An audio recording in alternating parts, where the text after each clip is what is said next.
BKWSC एबा बर' कसारि अनसाय गावहायुं खुंथाया Assam downtown university गुवाहाटीनि हेफाजाबाव धनसिरि हालामनि बर' आफादफोरनि हेफाजाबजों बर' फरायसा आरो दिथागिरिफोरखौ लानानै खुंनाय केरियार आरो साइकोलजी काउन्सिलिं प्रग्रामा गलाघाटनि धनसिरि जिल्ला ट्राइबेल संघनि स्वरूप फोथाराव थानाय आलासि न'आव सनिबारखालि जालाङो। सुक्रेश्वर गयारिनि मासि सामलायनायाव जानाय बे काउन्सिलिं हाबाफारिखौ BKWSCनि मावफुं सोद्रोमा प्रदीप सरगयारिया बेसेन गोसा बिबुंथिनि गेजेरजों बेखेवनानै होदोंमोन। मख'जाथाव बाथ्रानि बे हाबाफारियाव BKWSCनि लेङाइ गाहाय मावफुं सोद्रोमा रमिय' पि नार्जारि, फुंखा सुबुं महरै आसाम डाउनटाउन इउनिभारसिटिनि बिबुंगोरा फारियै डक्टर पार्थप्रतिम दत्त, डक्टर बिद्युत शर्मा, महम्मद इफ्तिकार आहमेद, गलाघाट जिल्ला बर' थुनलाइ आफाद,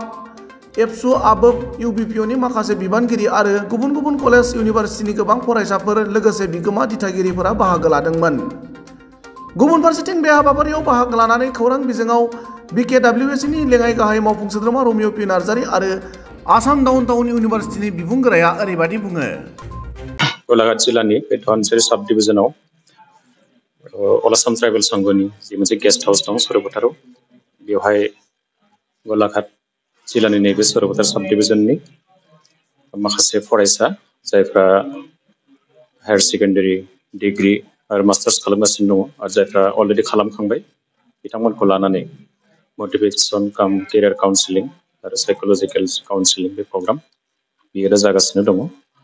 आरो बे बुंनो थाङोब्ला ब्रैथि बे हाबाफारिया बेखौ बर' कसारि वेलफेयार अट'नमास काउन्सिल आरो आसाम डाउनटाउन इउनिभारसिटि जथायै बेखौ हाबाफारिखौ रनसायबाय थादों आरो गलाघाटआव धनसिरि साब डिभिजनाव दिनै बेखौ बे मावफुंनाय जाबाय आरो बे हाबाफारियाव आसाम इउनिभारसिटिनिफ्राय आसाम डाउनटाउन इउनिभारसिटिनिफ्राय बेयाव बाहागो लाफैदों रिसार्च पार्सन बिथांमोना पार्थप्रतिम दत्त, इफ्तिकार आहमेद आरो सत्यरन्जन शर्मा बिथांमोना एसिस्टेन्ट प्रफेसार आरो एस'सियेट प्रफेसार हिसाबै बेयाव बाहागो लाफैदों। जोबोद गोसो गुदुङै फरायसाफ्रा बेयाव बाहागो लादों आरो जाय फरायसाफ्रा जायफोर कर्स आसाम डाउनटाउन इउनिभारसिटियाव अफार खालामदों बेवहाय बिथांमोना फरायनो गोसो आरो जोंबो बर' कसारि वेलफेयार अट'नमास काउन्सिलनि जानानै बे फरायसाफोरनि गेजेराव जायफ्रा न'खरनि अबस्था जायफ्रा फाइनान्सियेल कन्डिसना मोजां नङा बिथांमोनखौ जोङो बांसिनै प्रायरिटि होनानै जोङो नागिरबाय थानाय जादों आरो गिबि खेबाव 50निफ्राय 60 बेबादि स्टुडेन्टखौ जोङो बर' कसारि वेलफेयार अट'नमास काउन्सिल आरो आसाम डाउनटाउन इउनिभारसिटि जोङो जयै बिथांमोनखौ बेसेन नाङै फोरोंनो थाखाय जों थामथिम जादों आरो बिनि थाखायनो जाय फरायसाफ्रा गोसो गुदुं बिथांमोनखौ नागिरनाय आरो सायख'नायनि जे हाबाफारि बे हाबाफारि हिसाबै बेयाव माने बे काउन्सिलिं प्रग्रामखौ लानाय जादों आरो बिनि उन खेबाव जाय फरायसाफ्रा गोसो गुदुं बिथांमोना अफार खालामनाय बेयाव गोबां दङ IT सेक्टर, हिउमेनिटिस, मेडिकेल, फार्मासिउटिकेल, नार्सिं कर्सफ्रा बेयाव दङ। बे कर्सफोरखौ बिथांमोना फरायहैनो हागोन आरो आसाम डाउनटाउन इउनिभारसिटिया बिथांमोना गिबि खेबाव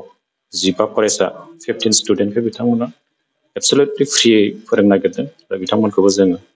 जायफ्रा बिथांमोना अफार खालामनाय कर्सेस दङ गोबां कर्सेस दङ बेयाव 200निबो बारा कर्सेस दङ बे कर्सेसफ्राव जोंनि फरायसाफ्रा बेयाव बाहागो लाहैनो हागोन दा बेनि थाखाय जोबोद मोजां हाबाफारि होननांगोन आरो आसाम डाउनटाउन इउनिभारसिटिखौ जों बे समाव काउन्सिल जानानै बिथांमोनखौ साबायखर बावदों आरो जोंनि जाय अर्गानाइजेसनफोर जाय बर'नि माहारियारि आफाद दुलाराय बर' फरायसा आफाद, खौसेथि बर' सुबुं आफाद, बर' थुनलाइ आफाद आरो दुलाराय बर' आइजो अनसाय आफाद बेजों लोगोसे ट्राइबेल संघ आरो बर'निनो आफादफ्रा नै जोंनि बे फरायसाफोरखौ बेयाव लाबोनानै बिथांमोना नैबे काउन्सिलिं प्रग्रामाव जि बिथांमोना जोंखौ मदद खालामदों बेनि थाखाय आं बिथांमोनखौ साबायखर बावदों आसा थिदों जे जोंनिफ्राय जाय फरायसाफ्रा गोसो गुदुं आरो जाय फरायसाफ्रा दिनै बिथांमोना बायदिसिना नैबे कर्सफ्राव फरायहैनानै गावखौ सुबुं दोनदानो सानदों जे बिथांमोनखौ जों बयखौबो सिगांबोनो थाखाय खावलायदों आरो बयबो जोंनि फरायसाफ्रा जोङो आसाम डाउनटाउन इउनिभारसिटिया अफार खालामनाय नैबे कर्सफोरखौ जाहाथे जोङो मोजाङै फरायनानै गावबा गावनि आथिङाव गसंनो हानाय साफा साफा बर'निनो माने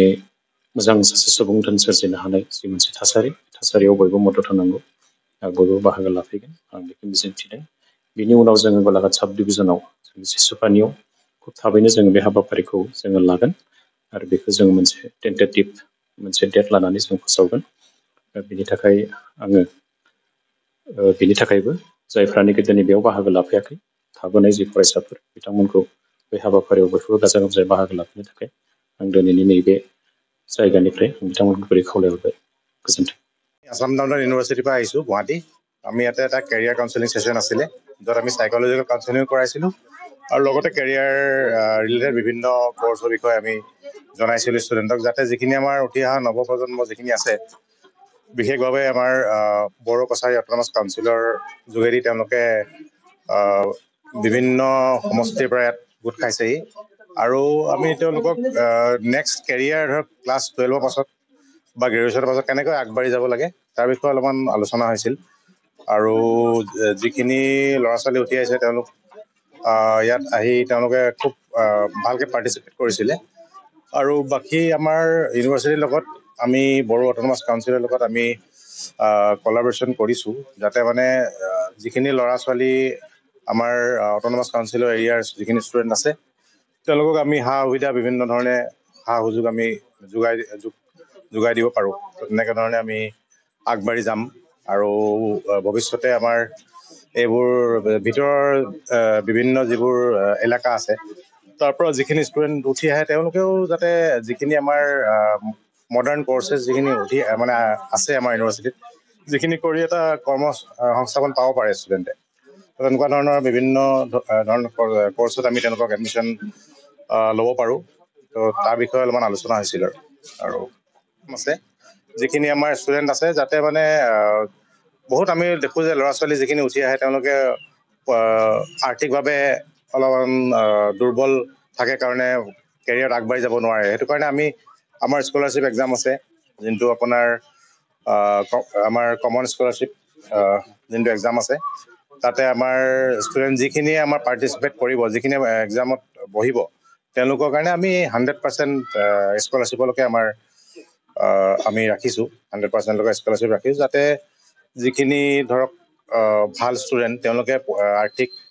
দুৰ্বলতাৰ বাবে চিন্তা কৰিব নালাগে আৰু যিখিনি পাবলৈ ধৰক যিখিনি ষ্টুডেণ্টে ডিজাৰ্ভ কৰে তেওঁলোকক আমি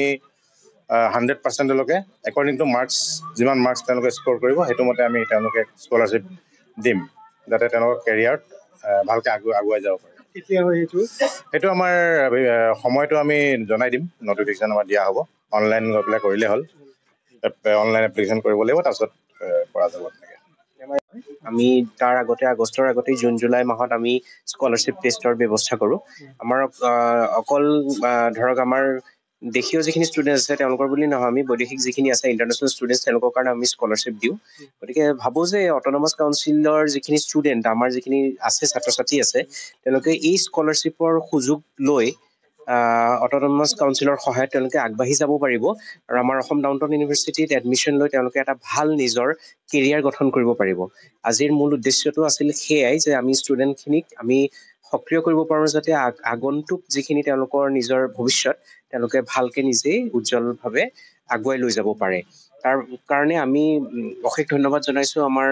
বড়ো কছাৰী অট'নমাছ কাউন্সিলক তেওঁলোকে আমাক এইখিনি সুযোগ দিছে আমি সদায় দায়বদ্ধ যে আমি তেওঁলোকৰ লগত কাম কৰি যাম আৰু